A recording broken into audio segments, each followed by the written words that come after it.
Welcome everyone in my YouTube channel Gyannati Guru. दोस्तों मेरे channel में आप सभी का बहुत बहुत स्वागत है। फिर से मैं आ चुका हूं एक नए लेक्चर में। तो आज की इस लेक्चर पे क्लास 10 एक्सरसाइज 4.4 क्वेश्चन नंबर 4 को सॉल्व करने वाले हैं। चलिए दोस्तों देखते हैं कि आज क्वेश्चन 4 का स्टेटमेंट क्या है। तो दोस्तों आज क्वेश्चन नंबर 4 कहता है is the following situations possible, if so determines their present age. So question है the sum of ages of two friends is 20 years.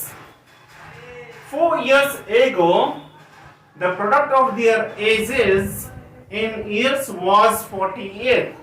So दोस्तों आगे क्वेश्चन नंबर 4 एक्सरसाइज 4.4 का जो क्वेश्चन है बहुत ही इजी लॉलीपॉप जैसा क्वेश्चन है। तो दोस्तों आज का क्वेश्चन से कहता है is the following situation possible, क्या ये जो सिचुएशन जो गिवन सिचुएशन है क्या पॉसिबल है। इफ सो अगर ये पॉसिबल होता है तो इनकी प्रेजेंट एज को फाइंड करना है।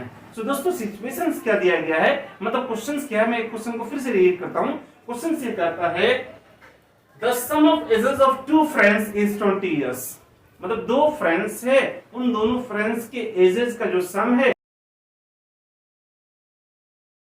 सपोज मान लो कि किसी एक फ्रेंड का एज जो है x ईयर है और दूसरे फ्रेंड का जो एज है वो y ईयर है। अगर x प्लस y कर दूंगा तो 20 years हो जाता है। क्वेश्चन से कह रहा है। तो दोस्तों उसके बाद क्वेश्चन से कहती है 4 years ago, 4 साल पहले। तो 4 साल पहले दोनों का एज क्या होगा, 4 साल कम होगा। तो दोस्तों क्वेश्चन से कह रहे हैं कि अब जो ईयर दिया हुआ है, सपोज मैंने x और y मान लिया, इससे 4 साल पहले मतलब x - 4 और y - 4 इन दोनों का प्रोडक्ट करोगे तो 48 हो जाता है। तो दोस्तों क्वेश्चन ऐसा कहता है। चलिए दोस्तों हम लोग सॉल्व करते हैं। तो फर्स्ट ऑफ ऑल हम लोग लिखने वाले हैं लेट कर लेता हूं, let the age of first friend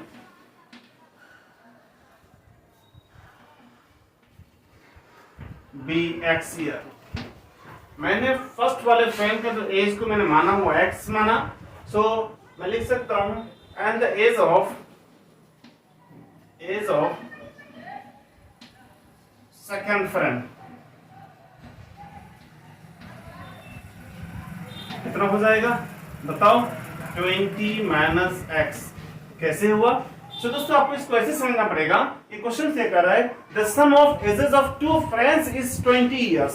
मतलब मान लो कि फर्स्ट फ्रेंड का जो एज है वो x है और सेकंड फ्रेंड का जो एज है y है। इन दोनों को अगर मैं प्लस कर देता हूं तो कितना हो जाता है, 20 हो जाता है। तो दोस्तों अगर मैंने फर्स्ट फ्रेंड की एज को x माना तो बताओ सेकंड फ्रेंड की एज कितना हो जाएगा। तो आप जानते होंगे इस y को मैं इधर रख देता हूं और ये वाला x है वो उधर चले जाएगा। तो कितना हो जाएगा, 20 - x हो जाएगा। आपको मालूम होगा। सो सेकंड फ्रेंड की जो एज होगा वो 20 - x हो जाएगा। क्योंकि दोनों फ्रेंड का एज का सम वो 20 है तो x + y = 20 और y की वैल्यू को निकालना है तो y = 20 - x हो जाएगा। तो दोस्तों हमने भी यहाँ वही किया है कि मान लो कि दो नंबर का जो सम है वो 20 है। तो अगर फर्स्ट नंबर अगर x है तो दूसरा नंबर कितना हो जाएगा, जितना टोटल था टोटल से फर्स्ट नंबर को माइनस कर दोगे तो आपका सेकंड नंबर मिल जाएगा। तो सिमिलरली यहाँ भी वही हुआ कि अगर दो फ्रेंड है दोनों का अगर एज का सम कितना है 20 है तो टोटल 20 अगर है तो एक का अगर x है तो दूसरे का कितना हो जाएगा, 20 - x हो जाएगा। दोस्तों आप इनको ऐसे भी समझ सकते हैं गाइस। इसको कैसे समझ सकते हैं कि मान लो कि दोनों फ्रेंड का जो एज का जो सम है वो 20 है। तो सपोज मैं मान लेता हूं कि फर्स्ट जो फ्रेंड है उनका जो एज है वो 12 ईयर है, कितना 12 साल है। तो बताना है कि सेकंड वाले का एज कितना हो जाएगा। तो 20 - 12 कर दोगे तो 8 इयर्स हो जाएगा। तो फर्स्ट फ्रेंड का जो एज होगा वो कितना हो जाएगा, 12 इयर्स हो जाएगा और सेकंड फ्रेंड का कितना हो जाएगा, 8 इयर्स। क्यों, क्योंकि हम जानते हैं कि दोनों फ्रेंड का जो एज का जो सम था वो कितना था, जल्दी बताओ, 20 था। तो दोस्तों इतना तो आपको समझ में आ गया होगा। तो गाइस उसके बाद क्वेश्चन से कहता है कि 4 years ago की बात हो रही है। मतलब ये है अभी इनका प्रेजेंट एज। कौन सा एज है, प्रेजेंट एज। मैंने इसको प्रेजेंट एज मान लिया, प्रेजेंट एज। इनको भी आप प्रेजेंट लिख सकते हैं, प्रेजेंट एज। ओके, सो ये प्रेजेंट एज हो गया। सो दोनों का ये प्रेजेंट है। तो 4 years ago मतलब फर्स्ट फ्रेंड का भी जो प्रेजेंट है वो कितना है, x ईयर है। तो 4 साल पहले कितना हो जाएगा, x - 4 हो जाएगा। तो दोस्तों मैं लिख सकता हूँ x - 4 और सेकंड वाले फ्रेंड का भी जो एज है वो कितना है, 20 - x है। तो 4 साल पहले कितना हो जाएगा बताओ, 20 - x फिर -4 हो जाएगा। तो मैं यहाँ लिख दे रहा हूँ 20 - x और यहाँ -4। ओके, सो दोस्तों इसके बाद क्वेश्चन क्या कहता है कि 4 साल पहले का जो एज होगा इन दोनों का, उन दोनों के मतलब फर्स्ट वाले फ्रेंड का 4 साल पहले इतना हो गया और सेकंड वाले फ्रेंड का जो 4 साल पहले एज हुआ वो इतना हो 20 माइनस एक्स माइनस 4 हो गया। अब क्या करा क्वेश्चन, अगर इन दोनों का प्रोडक्ट कर दिया जाए, 4 साल पहले के एज को अगर प्रोडक्ट कर दिया जाए तो ये हमें कितना 48 दे देता है। तो दोस्तों यहाँ मल्टीप्लाई हो जाएगा तो इतना हो गया। इसके बाद क्या करना है, हमें सॉल्व करना है। यहाँ हो जाएगा x माइनस 4 और यहाँ कितना हो जाएगा जल्दी बताओ, यहाँ 20 माइनस एक्स माइनस 4। सो दोस्तों ये 20 से 4 को मैं सब्ट्रैक्ट कर सकता हूँ तो 16 माइनस एक्स हो जाएगा इज इक्वल टू 48 हो जाएगा। इसके बाद हमें क्या करना है जल्दी बताओ, हमें इसको सिंप्लीफाई करना है, कैलकुलेट करना है दोस्तों। तो यहाँ हो जाएगा x इंटू 16, तो यहाँ हो जाएगा 16x और यहाँ x इंटू माइनस एक्स, तो यहाँ दे देगा माइनस एक्स स्क्वायर। उसके बाद यहाँ माइनस 4 इंटू प्लस 16, सो कितना हो जाएगा माइनस प्लस माइनस हो जाएगा और 16 फोर द 64 एंड यह माइनस और यह माइनस, माइनस माइनस प्लस हो जाएगा 4 इंटू एक्स प्लस 4x हो जाएगा इज इक्वल टू 48 हो गया। उसके बाद क्या करना है, लॉलीपॉप जैसा क्वेश्चन दोस्तों हम जानते हैं कि क्वाड्रेटिक इक्वेशंस बनेगा तो फर्स्ट ऑफ ऑल मैं हाईएस्ट डिग्री वाले को पहले लिख देता हूँ। तो यहाँ हो जाएगा माइनस एक्स स्क्वायर और उसके बाद यहाँ प्लस 16x है और यहाँ प्लस 4x है। मैं इन दोनों को ऐड कर सकता हूँ क्योंकि ये दोनों क्या है लाइक टर्म है। तो दोस्तों यहाँ हो जाएगा प्लस 20x और यहाँ माइनस 64 और उसके बाद मैं इसको इधर लेके आ जाता हूँ कि ये 48 है 48 इक्वल से उधर है, जब वो इक्वल से इधर आएगा प्लस साइन में इधर आएगा तो माइनस साइन में आ जाएगा, तो यहाँ माइनस 48 हो जाएगा इज इक्वल टू 0 हो जाएगा। तो दोस्तों इसके बाद क्या हो जाएगा बताओ, यह माइनस एक्स स्क्वायर है तो मैं यहाँ लिख देता हूँ, जल्दी बताओ क्या लिखने वाला हूँ। तो यहाँ लिख दूंगा मैं माइनस एक्स स्क्वायर और उसके बाद प्लस 20x, उसके बाद यहाँ माइनस 64 एंड माइनस 48, इन दोनों को सम कर देंगे लेकिन साइन माइनस होगा, आपको अच्छी तरह से मालूम है। 8 प्लस 4 कितना 12 हो जाएगा और उसके बाद 6 प्लस 4 10, 10 प्लस 1 मतलब 11 इज इक्वल टू 0 हो गया। दोस्तों इतना आ गया। इतना आने के बाद आप ये देखना है आपको कि एक्स स्क्वायर मतलब पावर 2 वाला जो वेरिएबल होगा उनका जो कोएफिशिएंट होगा वो कभी भी नेगेटिव नहीं हो सकता है। यहाँ नेगेटिव है, इस नेगेटिव को हमें हटाना है, रिमूव करना है। तो दोस्तों हम लोग कैसे इसको रिमूव करेंगे, इसको रिमूव करने के लिए क्या करना पड़ेगा, यहाँ से -1 कॉमन ले लेना पड़ेगा। तो यहाँ से -1 कॉमन ले लूंगा पूरे से, तो यहाँ हो जाएगा एक्स स्क्वायर, यहाँ हो जाएगा -20x और यहाँ हो जाएगा प्लस 112 इज इक्वल टू 0 हो जाएगा। उसके बाद यहाँ नेक्स्ट स्टेप में आ जाएगा -1 उधर चले जाएगा तो हमारा कितना हो जाएगा बताओ, ये हो जाएगा x square -20x plus 112 is equal to 0 upon -1, ये हो जाएगा 0। दोस्तों हमारे पास फाइनली क्वाड्रेटिक आ चुका है, x square -20x plus 112 is equal to 0 हो गया। मैं यहाँ लिख दे रहा हूँ तो हमारे पास क्वाड्रेटिक आ गया है। क्या आ गया है बताओ, एक्स स्क्वायर -20x और प्लस 112 इज इक्वल टू 0।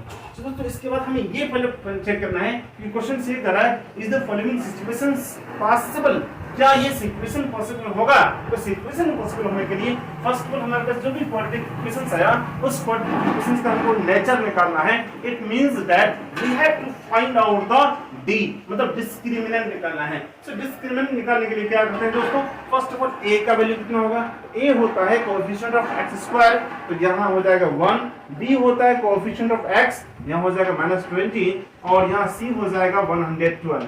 कितना हो गया। So d is equal to formula जो होता है discriminant is equal to b square -4ac। उसके बाद हमें क्या करना है, a b और c की वैल्यू को यहाँ पुट करना है। चलिए दोस्तों हम लोग पुट करते हैं। या b का वैल्यू कितना -20 का स्क्वायर हो जाएगा एंड यहाँ क्या हो जाएगा फिर -4 इंटू a कितना हमारा 1 है तो 1 लिख दिया, हमको c कितना 112। ओके इतना हो गया। दोस्तों इसके बाद हमें क्या करना है जल्दी बताओ, ये -20 का स्क्वायर मतलब ये कितना दे देगा -400, माइनस का स्क्वायर माइनस का स्क्वायर प्लस हो जाएगा और 20 का स्क्वायर 400 हो जाएगा। तो यहाँ हो गया हमारा 400 और यहाँ हो जाएगा 4 इंटू मतलब यहाँ माइनस होगा 4 इंटू 4, 4 2 से 8 हो जाएगा, 4 1 से 4 एंड 4 1 से 4। दोस्तों हमारे फाइनल डी का जो वैल्यू आया वो कितना आ गया -48। कितना आ गया -48।